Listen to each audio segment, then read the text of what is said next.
ગુજરાતમાં ઉચ્ચ શિક્ષણ માટેની પ્રવેશ પ્રક્રિયાને વધુ પારદર્શક અને સરળ બનાવવા રાજ્ય સરકારે GCAS એટલે કે Gujarat common admission service portal દ્વારા એડમિશન પ્રક્રિયાનો પ્રારંભ કર્યો છે.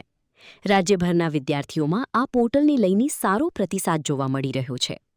GCAS પોર્ટલ મારફતે રાજ્યની 15 સરકારી અને 18 ખાનગી યુનિવર્સિટીઓમાં પ્રવેશ માટેની પ્રક્રિયા હાથ ધરાઈ રહી છે. અત્યાર સુધીમાં અંદાજે 30,000 જેટલા વિદ્યાર્થીઓએ પોર્ટલ પર રજીસ્ટ્રેશન કરાવ્યું હોવાનું સામે આવ્યું છે.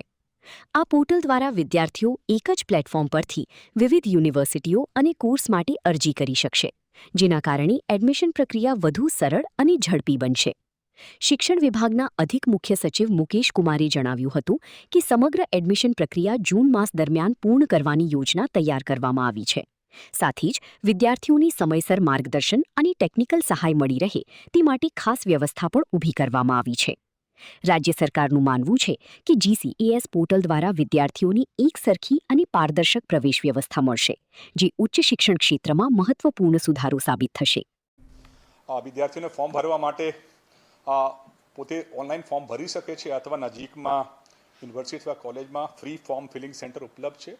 પોતાના જે ડોક્યુમેન્ટ એમાં પોતાના ફોટોગ્રાફ, પોતાના આધાર કાર્ડ, આવકના દાખલા EWS કેટેગરીમાં હોય, SC ST OBC કેટેગરીમાં હોય તો પોતાના જાતિના પ્રમાણપત્ર લઈને ઓરિજિનલ ડોક્યુમેન્ટ લઈને ત્યાં જઈને ફોર્મ પોતાના હેલ્પ સેન્ટર પર ભરી શકાશે. આ વખતે ખાસ છે કે વિદ્યાર્થીઓને પોતે પોતાના પસંદગીના કોલેજ અનુક્રમ નંબર પ્રમાણે ભરવાનું થાય છે.